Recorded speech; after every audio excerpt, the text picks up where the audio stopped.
c'est avec une très grande tristesse qu'on a appris la disparition d'Aretha Franklin. C'était vraiment une icône de la soul. Elle a même fait un album où qu'elle a appelé Lady Soul. Et vraiment, c'est une icône qui s'en va. Alors Aretha Franklin a une longue carrière. Elle a marqué plusieurs générations. Elle en a inspiré plusieurs. A-t-elle des héritiers? C'est peut-être un peu tôt pour le dire.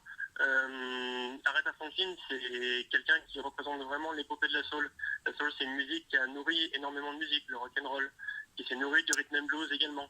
Donc vraiment, la soul se retrouve chez chacun des artistes qu'on entend aujourd'hui. Une artiste comme Kimber Rose, par exemple, ou comme Anderson .Paak, qui a eu un gros succès récemment. La soul est loin d'être morte et Aretha Franklin en est vraiment l'une des causes. Comment pourriez-vous qualifier sa carrière?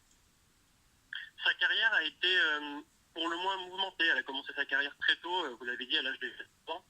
Elle a ensuite signé chez un label qui s'appelait Columbia à New York, dans le nord des États-Unis. Puis elle est partie vers le sud, à Atlantic, qui était un label vraiment emblématique de la soul sudiste, qui connaît de l'expansion à cette époque-là, avec notamment des artistes comme Otis Redding, dont elle a repris d'ailleurs le respect. Elle a ensuite basculé vers Arista et puis ensuite embrassé la révolution disco. En fait, elle est vraiment restée dans l'actualité toujours jusqu'à la fin de sa carrière. Alors vous êtes spécialiste de la soul. Si vous deviez choisir un titre d'Aretha Franklin, lequel serait-ce? Si je devais choisir un titre, ce serait peut-être Chain of Fools, qui est une chanson assez militante, qui parle du Vietnam, qui est pour moi vraiment symbolique de la carrière d'Aretha Franklin et de son côté militant. Alors justement, c'est quelqu'un... Oui. Allez-y.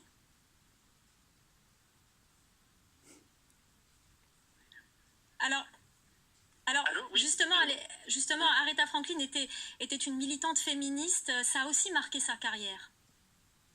Effectivement, c'était une militante féministe avec le titre Respect, qui était un titre d'Otis Redding, qui était chanté donc par un homme, et qu'elle a transformé en hymne féministe, puisque dans ses lèvres, quand elle disait j'ai besoin de respect quand j'arrive à la maison, ça prenait évidemment une toute autre dimension, et elle était vraiment une première chanteuse à vendre autant de disques et à avoir un impact aussi important sur la musique soul, mais également la musique dans le monde entier.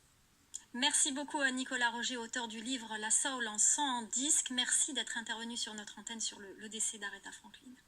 Merci à vous. Et de deux,